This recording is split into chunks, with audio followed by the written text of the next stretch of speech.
So today we're talking about change. We're talking about how we navigate it.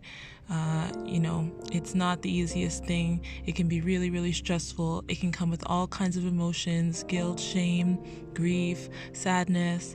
So we talk about all of that in today's episode and go through, what to do when we get stuck and we're having trouble moving through change in our life. How do we get to the other side? So if you want to learn how to do that, keep listening.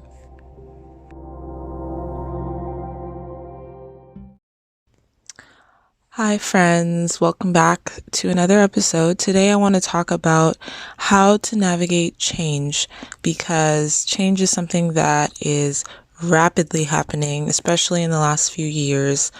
And if you're like me, change is something that I really try to avoid at all costs, because it is such a point of distress sometimes. And largely, I think that the reason change is so distressing for me is because I'm trying so hard for things to stay the same and not really flowing. And so there's I'm building like a dam, and the change is coming through the cracks. Like, it's not something that can be avoided. It's not something that can be controlled. So change is happening all the time, and it is definitely a huge source of distress for me, and I'm sure many people listening. So I wanted to kind of talk today about why that is and how we can kind of navigate that, right? The main reason that change is so distressing is because of something called dissonance. Right? Dissonance is essentially like a disharmony, a misalignment, and lack of agreement between two things. And so you'll hear me talk a lot in terms of emotional resilience, the fact that our emotions are showing us where something is out of alignment. It's showing us that there's a dissonance somewhere. And so change definitely can bring about that dissonance in many different ways, right? It's either a lack of agreement between one version of reality and the next, a lack of agreement between our subconscious beliefs and our conscious beliefs, and our conscious thoughts. So there's a lot of different ways that dissonance can show up, right? And when it does, that's where the distress shows us that there's a gap happening that we need to address if we want to be able to move forward and we want to grow and we want to get unstuck from our situation, right? And so not accepting that dissonance is a big element of why change can be really distressing, right? And it's also really showing us where we don't trust ourselves, right? That dissonance is showing us where we're not trusting ourselves. Sometimes, we will be thinking something, we'll be feeling something viscerally, feeling something intuitively, but we've been conditioned to not trust that and to trust what we see externally or what someone external is telling us, right? And so we feel that inner conflict, we feel that anxiety, right? Wait a minute, I feel like something's weird here, but you're telling me to listen to you and not listen to that inner voice and that inner feeling. And so that shows up as dissonance as well when we're not trusting ourselves, right? And why don't we trust ourselves? I mean, one element of it is that we've been conditioned, we've been trained to not trust ourselves. We've been trained to, listen to everyone outside of us. And a lot of us who experience anxiety, that's a big reason. That's a big reason why we feel anxiety, because we're so resistant to the truth that we feel inside, right? We need it to be confirmed and validated by other sources instead of trusting that we have an inner intelligence, because we don't think much of ourselves. And that's where shame and guilt come into play, right?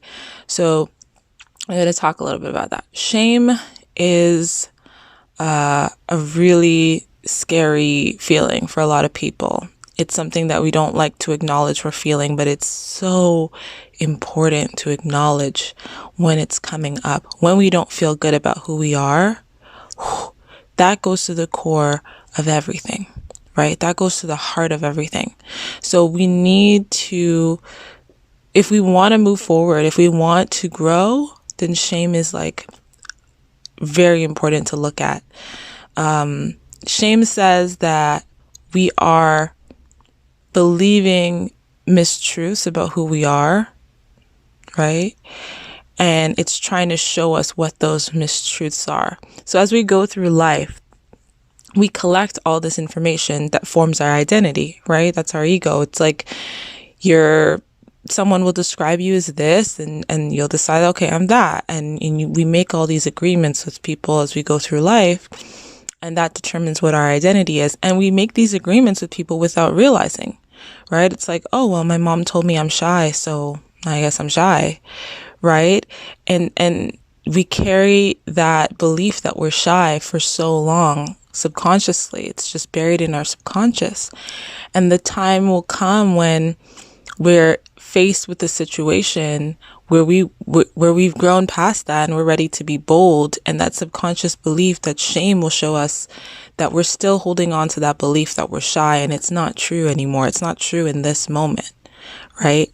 So shame comes up when we need to release certain beliefs about ourselves, so that we can step into alignment with our present selves, right? Because sure, we may start off a certain way, but we change and we grow, right? But our self-image and our self-concept needs to be constantly updated as well. And so shame will show us when that needs to be updated, right?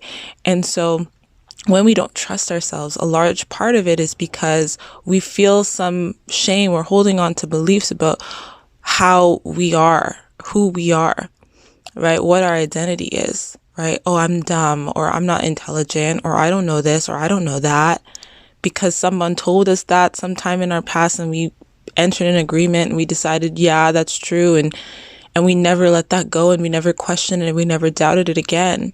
So when we feel that shame about trusting our inner intelligence, we need to recognize that what are those beliefs that I need to get rid of? What are those beliefs that are trying to show me they're outdated? They need to go, right?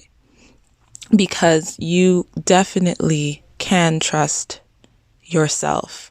Another big reason we don't trust ourselves is because we have evidence in our past about where we've made horrible decisions and things have gone horribly wrong.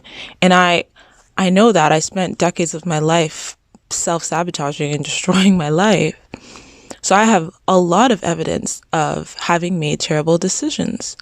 However, guilt shows us where we're out of alignment with our values, right? Whatever the values we've collected over the years, we've decided these are virtues that we want to hold. These are things that we think we believe are important. These are principles that we think lead to good lives. Guilt shows us when we act in ways that contradict that, right? And so we have lots of evidence of having contradicted our values, having acted in ways that conflict with our values.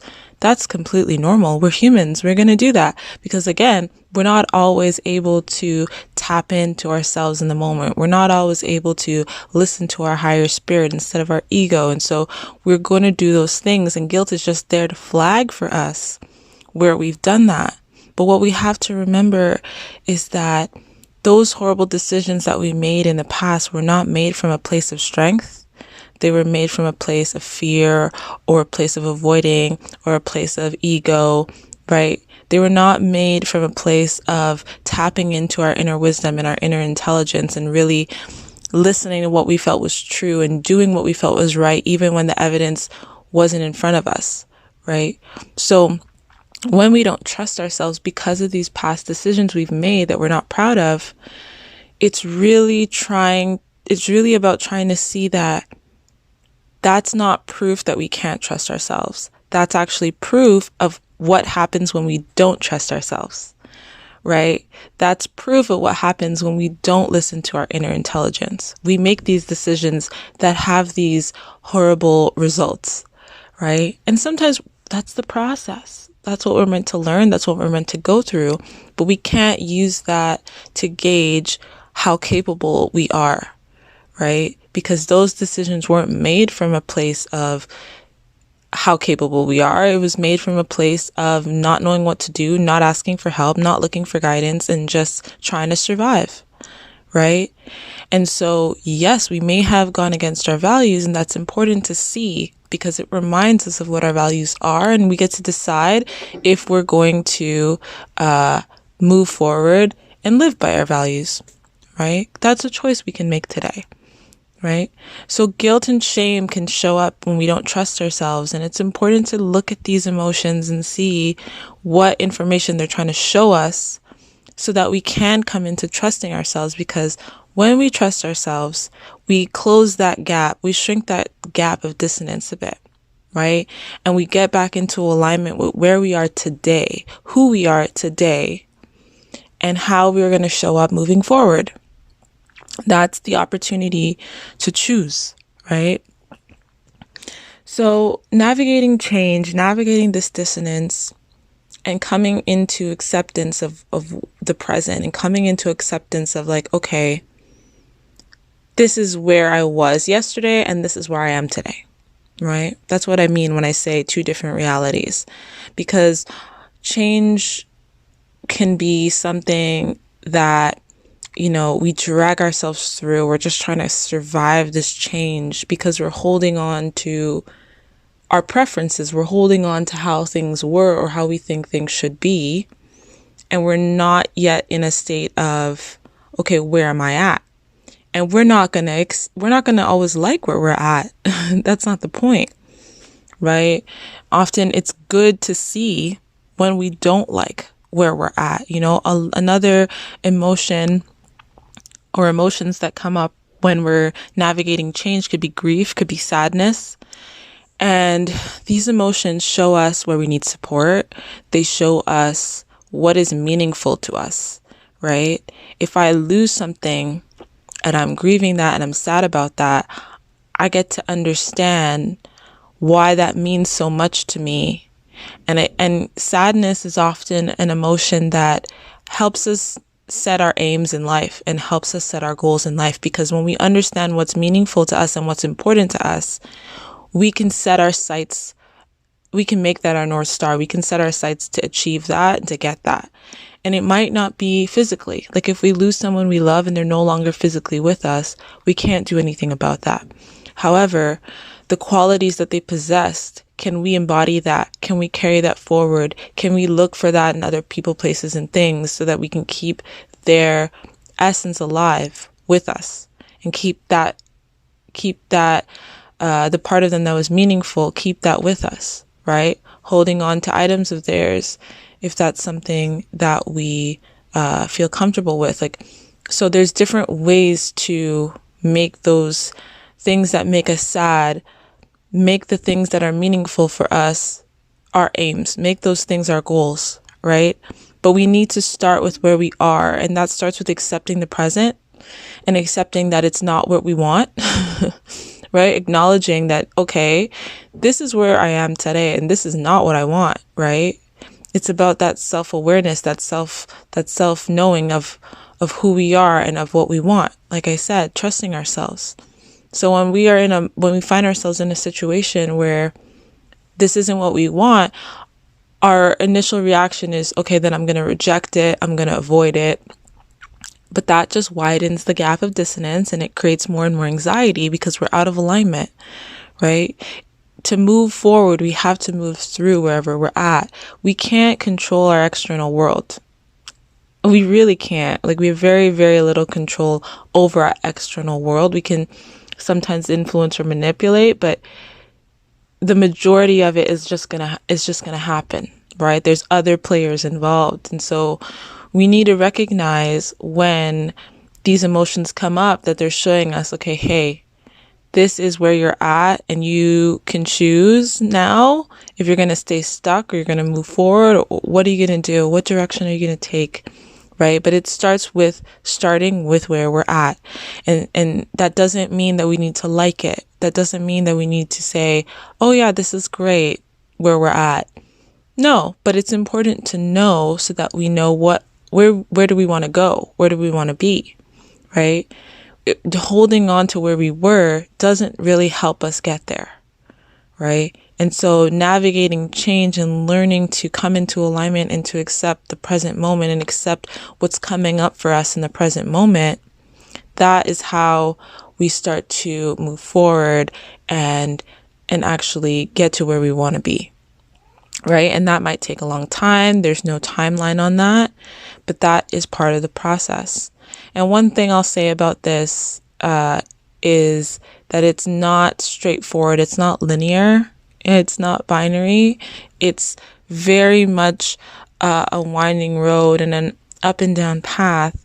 It's just about the awareness of these ideas that I'm talking about, the awareness of these concepts, so that when we are stuck, we have something to use to get us out of that place, right? It doesn't mean we'll never get stuck. It doesn't mean we'll never struggle as we navigate change, but it's about the how. It's about, okay, well, how do I navigate? How do I get out of this place? Well, you remember, okay, dissonance is happening. There's a gap somewhere.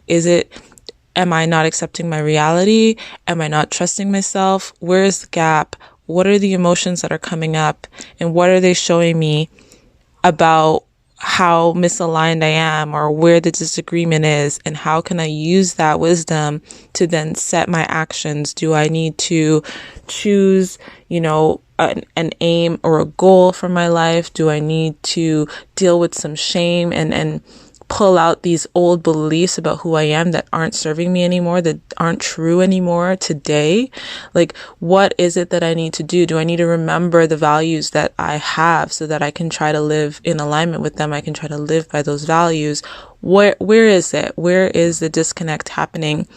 And when we can remember that, then we have some tangible tools to take us through the change.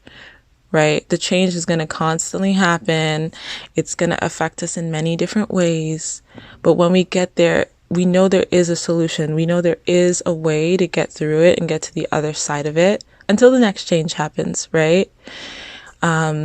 So I know for me that it's a lifelong process and a lifelong practice, but knowing these things is what kind of helps me when I get backed against a wall, right? And I know that there are things that I can do to move me forward and push me through this change. And so I hope that I've said something today that can help you. And I hope that it's given you something to think about and reflect on. And if it has, please reach out to me on my various channels and let me know. Again, I would love to hear from you. You can send me an email at mightyemotions@gmail.com and we can chat. You can ask questions. And I just hope that wherever you are in your process, that you're giving yourself grace and that you are taking your time to navigate it and that you will see the other side, right? I just want you to be empowered, that you know that there are things you can do. You don't need to stay stuck where you are. You don't need to live in the constant anxiety. There are ways to move through it. And all of the discomfort is just trying to bring what you need to see, bring it to your attention, right? And it really is an opportunity more than an obstacle if you choose to see it that way. So with that, I love you for listening, and I hope that you connect with me. I hope that you share this with anyone that you think may need it, and I wish you well on your journey. Bye.